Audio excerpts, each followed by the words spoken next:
Everyone. तो जैसा कि लास्ट एपिसोड में हमने देखा था कि सेकंड मेरिडियन के लॉर्ड ने अपने 4 पपेट्स को भेजकर एंसेस्टर शुआंग के डिसाइपल को खत्म करने की कोशिश की, मगर पासा उल्टा पड़ गया और इन लोगों ने उन पपेट्स को ही खत्म कर दिया था। इधर एंसेस्टर शुआंग देखते कि फॉरेस्ट ऑफ इटर्निटी में जंग छिड़ गई है और ट्राइबल लोग अपने ही साथियों को मार रहे थे और इसका सारा ब्लेम एंसेस्टर शुआंग ने ज्यू टियानटोंग पर डाल दिया। अब आगे तो ओपनिंग सीन में हमें सेकंड मेरिडियन का कोर्टयार्ड दिखाया जाता है, जहाँ पर शाओ काफी ज्यादा परेशान थी और तभी अचानक से उसका स्क्रॉल ग्लो करने लगा तो शाओ तुरंत ही उसे ओपन करके चेक करने लगती है। उसे पता चला कि उन्होंने आउटसाइडर को मारने के लिए जितने भी पपेट्स भेजे थे वो पपेट ही मारे जा चुके हैं। ये देखकर तो और ज्यादा टेंशन में आ गई। उसे तो समझ ही नहीं आ रहा था कि उसने ये खबर इन शुआन जी को कैसे देनी चाहिए। वो तो सीधा उस पर ही ब्लेम डाल देगा। उसे पता था कि अब इन शुआन जी उसे ही पनिश करेगा और उसके सारे एलिक्सर दोबारा से डिडक्ट हो जाएंगे। और तभी उसके पीछे यून पहुंच जाती है। वो एकदम प्यार से शाओ से पूछ रही थी कि बच्ची तुम्हें क्या हुआ, तुम तो कुछ ज्यादा ही परेशान लग रही हो।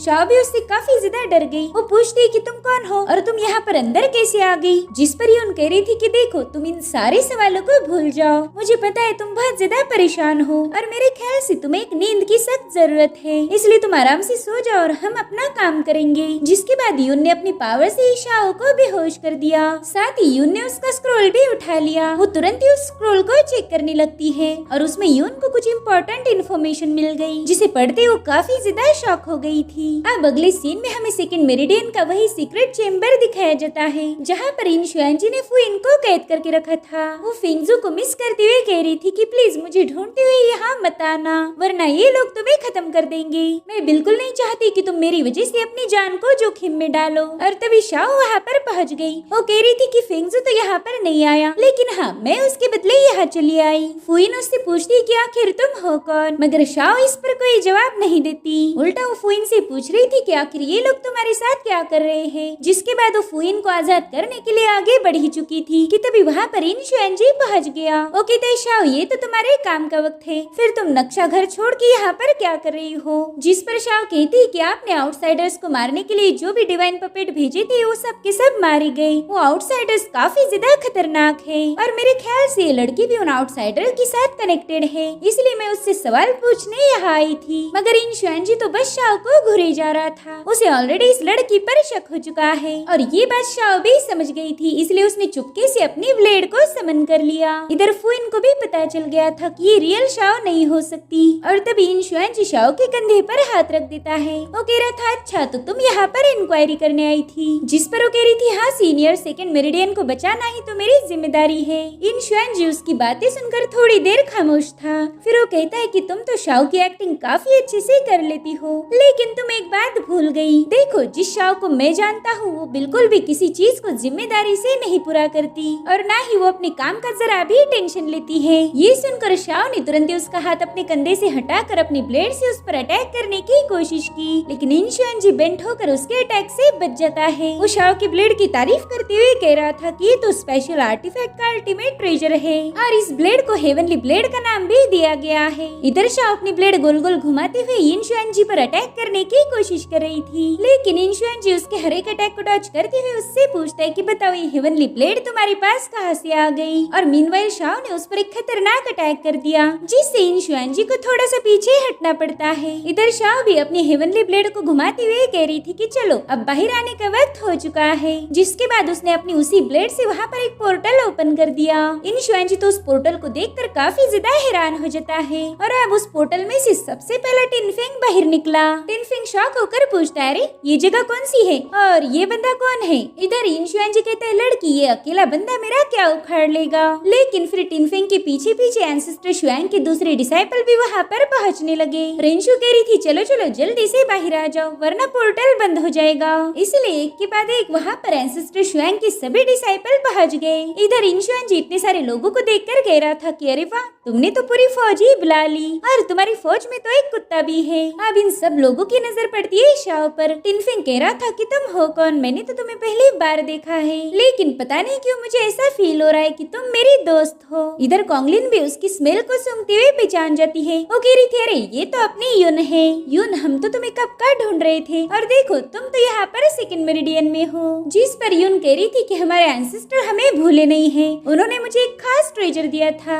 और वो चाहती थी कि उसी ट्रेजर का यूज करके मैं तुम सबको यहाँ लेके आऊँ। जिसके बाद यून अपने असली फॉर्म में आ गई थी। तभी रेंशु की नजर पड़ती है फुइन पर। वो आगे बढ़ती हुई उससे पूछती कि बताओ तुम्हें यहाँ पर कौन लेके आया और ये तुम्हें कैप्चर करके क्यों रखा है। जिसके बाद रेंशु अपनी सोड को समन करते हुए वहाँ मौजूद वेंस को काट देती है, जिससे वहाँ मौजूद एक फॉर्मेशन गायब होकर फुइन सीधा नीचे गिर गई। ये लोग पूछ रहे थे कि आखिर तुम्हारी पावर ड्रेन आउट कैसे हो गई। इधर इन शुआनजी अपनी इवल आवाज में कह रहा था कि मुझे तो कभी लगा ही नहीं था कि मेरे पीठ पीछे इतनी सारी खिचड़ी पक रही है। तुम लोग तो सेकंड मेरिडियन में ऐसे चले आए हो मानो ये तुम्हारे बाप का घर हो। जिस पर याया कहता है देखो जरा इस बंदे को, ये कितना अजीब है और बहुत ही अजीब बातें कर रहा। इधर इन शुआनजी आगे बढ़ते हुए कह रहा था कि चलो अब तुम खुद ही मेरे दरवाजे तक डिलीवर्ड हो चुके हो तो मैं भी पीछे नहीं हटूंगा। जिसके बाद वो अपनी पावर्स को एक्टिवेट करते हुए जमीन पर एक पंच मार देता है। उसकी पावर्स ने वहाँ पर एक बहुत बड़ा धमाका कर दिया था और वही कंटिन्यूस धमाके इन सबको सीक्रेट चेम्बर से सीधा कोर्टयार्ड तक फेंक चुके थे।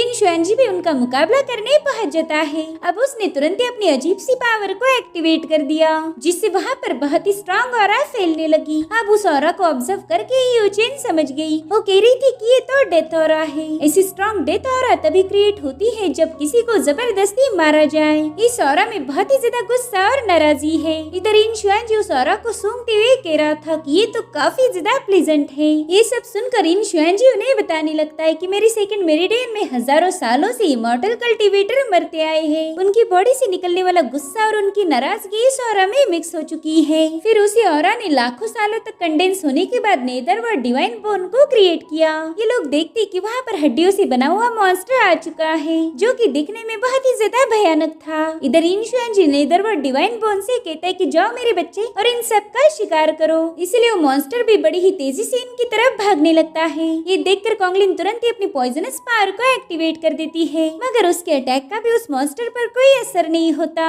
इधर इन शुआनजी बता रहा था कि मेरा नेदर व डिवाइन बोन मौत का सौदागर है, इस पर कोई पॉइजन असर नहीं कर सकता। ये सुनकर किंगशुई उस मॉन्स्टर के साथ फाइट करने के लिए आगे बढ़ती है। उसने वीपिंग विंड सोर्ड की का यूज करके उस पर हमला कर दिया था, मगर इस अटैक का भी उस मॉन्स्टर पर कोई असर नहीं होता। इसलिए किंगशु ने दोबारा से उस पर अटैक करने की कोशिश की, लेकिन वो मॉन्स्टर ही उसे काफी दूर पुश कर देता है। किंगशु कह रही थी कि इसकी हड्डियां तो बहुत ही ज्यादा स्ट्रॉन्ग है, इसीलिए निंग्या और टिनफिंग मिलकर उस पर हमला कर देते हैं, लेकिन उनके अटैक का भी उस पर कोई असर नहीं हो रहा था। और ये सब देखकर इन शुआनजी जोर जोर से हंसने लगता है। वो कहता है बच्चों तुम्हारी इस मेहनत का कोई फायदा नहीं हुआ, वो तो सब की सब जाया हो गई। देखो तुम्हारी डीमन ब्लेड और तुम्हारी डिवाइन सोर्ड दोनों भी मेरी नेदर व डिवाइन बोन के सामने फीकी पड़ गई, कोई भी उसे हर्ट नहीं कर सकता। इधर वो मॉन्स्टर टिनफिंग और निंग्या को काफी पीछे पुश कर देता है, जिससे टिनफिंग सीधा घसीटते हुए नीचे जा रहा था तो मॉन्स्टर सीधा उस पे कूद जाता है। इसलिए टिनफिंग को बचाने के लिए कॉन्गलिन ने उस मॉन्स्टर पर अटैक कर दिया। तब तक रेंशु उस मॉन्स्टर के साथ फाइट करने चली गई। इधर टिनफिंग ने भी अपने होश संभाल लिए थे। अब ये लोग मिलकर उसके साथ फाइट करने लगते हैं, लेकिन वो मॉन्स्टर इनके हर एक अटैक को डिस्ट्रॉय कर रहा था। तो ये सब एक साथ मिलकर एक ही अटैक करने का डिसाइड करते हैं और इनकी चाल को मॉन्स्टर भी समझ गया। वो तुरंत ही अपनी पावरफुल ऑरा को रिलीज करते हुए इन सबको पीछे पटक देता है। ये लोग तो उस मॉन्स्टर की पावर देखकर ही हैरान हो गए। इधर इन शुआनजी तो इनके मुकाबले को काफी ज्यादा एंजॉय कर रहा था। वो कहता है कि तुम लोगों के अटैक को फेल होता हुआ देखकर मुझे बहुत ज्यादा खुशी मिली। मैंने तो तुम्हें पहले ही बताया था कि अपने एफर्ट जाया मत करो, लेकिन तुम लोगों ने मेरी एक ना सुनी। वैसे इस मॉन्स्टर की हड्डियों को चबाना सबसे ज्यादा मुश्किल है। अब हड्डियों को चबाना ये लफ्ज सुनकर ही टिनफिंग को याद आता है कि हैप्पी ही सिर्फ हड्डियों को अच्छे से चबा सकता है। वो हैप्पी से कहने लगा कि तुमने तो आज तक काफी सारी हड्डियां चबाई है, तो जरा जाकर इसे भी चबा डालो। इसलिए हैप्पी भागती हुई जाकर सीधा उस मॉन्स्टर के पाव को पकड़ लेता है। वो बड़ी ही जोर से उसकी हड्डी को चबा रहा था और थोड़ी देर में उस मॉन्स्टर की ऑरा गायब होकर उसका पाव टूट गया। ये सब देखकर इन शुआनजी को तो अपनी आंखों पर यकीन नहीं हो रहा था। वो कहता है कि बाप रे, ये कुत्ता तो मेरे नेदर व डिवाइन बोन को खा रहा है। इधर वो मॉन्स्टर हैप्पी से डर के इधर उधर भागने लगता है और हैप्पी उसकी हड्डियां खाने के लिए उसका पीछा कर रहा था, जिसे देखकर ये सभी लोग हंसने लगे। इधर यून कहती कि चलो हैप्पी को भी थोड़ा सा हैप्पी होने दो, वो हड्डियां भी चबाएगा और उस मॉन्स्टर की पावर भी कम हो जाएगी। वहीं पर इन शुआनजी हैप्पी को देखकर काफी ज्यादा कंफ्यूज था। वो कहता है पता नहीं, मैंने इस कुत्ते की पावर को कहीं ना कहीं देखा है। वो कहता है कि पता नहीं क्यों मुझे इस कुत्ते की पावर फैमिलियर लग रही है। और फिर थोड़ी देर में उसे याद आ जाता है। वो हैप्पी से कह रहा था कि तुम तो मेरी सेकंड मेरिडियन के गार्डियन बीस्ट थे, तुम्हारा ही काम था सेकंड मेरिडियन को प्रोटेक्ट करना, लेकिन तुम्हें तो जियू टियानटोंग की सोड ने खत्म कर दिया था। ये सुनकर हैप्पी को भी कुछ पुराने दिन याद आते हैं। वहीं दूसरी तरफ हमें फॉरेस्ट ऑफ इटर्निटी के एक क्लिफ का सीन दिखाया गया, जहाँ पर एंसेस्टर शुआंग जियू टियानटोंग के साथ थे। जियू टियानटोंग कहते कि मुझसे बहुत बड़ी गलती हो गई, तो एंसेस्टर शुआंग उन्हें बताने लगती कि इस नेचर में जितनी भी लिविंग बीइंग्स है वो सारी की सारी सेल्फिश है, और आपको ये लगा कि अगर आप इन जंगली लोगों को इमॉर्टल कल्टीवेटर बना दोगे तो शायद इनमें बदलाव आएगा। इधर जियू टियानटोंग के डिसाइपल अपने ही दोस्तों को मार रहे थे, और ये सब उन्होंने पावर की लालच में किया। एंसेस्टर कह रहे थे कि आपने इन लोगों को वो पावर दी है जो कभी इनके पास होनी नहीं चाहिए थी, इतनी जल्दी तो बिल्कुल नहीं। जिस पर जियू टियानटोंग भी अग्री थे। वो कहते तुम एकदम सही बोल रहे हो, मैंने इन लोगों को ये सारी पावर्स देनी नहीं चाहिए थी, उसी पावर की वजह से इन लोगों के दिल में लालच पैदा हो गई। अगर मैं ऐसा नहीं करता तो क्या होता। जिस पर शुआंग कहती कि अगर आप ऐसा नहीं करते तो शायद ये लोग अभी भी डायनासोर के साथ खेलते रहते। ये सुनकर जियू टियानटोंग की हंसी छूट गई। वो कह रही थी तुम एकदम सही बोल रहे हो। जिसके बाद वो डिसअपॉइंट होते हुए कहने लगे कि जब ये लोग डायनासोर्स के साथ खेलते थे तभी दुनिया इतनी ब्रूटल नहीं थी, हर जगह खून की नदियाँ नहीं थी, ये लोग ना लालची थे और ना ही एम्बिशियस। मुझे तो लगा था कि इनको पावर्स मिलने के बाद इनमें जिज्ञासा पैदा होगी, ये जानना चाहेंगे कि आखिर हमारा अस्तित्व क्या है, हम इस दुनिया में कहां से आए, हमारा क्या ओरिजिन है। और फिर मुझे ये लगा कि इन्हीं सवालों के जवाब में वो ऊपर देखेंगे, उस आसमान के ऊपर कौन सी दुनिया है ये जानने की उनमें जिज्ञासा होगी, और फिर वो ये दुनिया छोड़कर ऊपर वाली दुनिया में जाने की कोशिश करेंगे। मेरा तो बस इतना ही इरादा था कि मैं इन लोगों को बाहरी दुनिया से इंट्रोड्यूस कर पाऊँ। एंसेस्टर शुआंग भी काफी गौर से उनकी सारी बातें सुन रहे थे। वो कहते हाँ शायद आसमान के उस पार एक दुनिया हो सकती है। एंसेस्टर को भी रियलाइज हो गया था कि जियू टियानटोंग के इरादे नेक थे, और तभी जियू टियानटोंग गुस्से में कहने लगे कि मैंने इन्हें जो पावर और फ्रीडम दी थी उसे वापस लेने का वक्त आ चुका है। और इसी के साथ एपिसोड यहीं पर एंड हो जाता है। Thank you so much for watching. Bye bye, take care.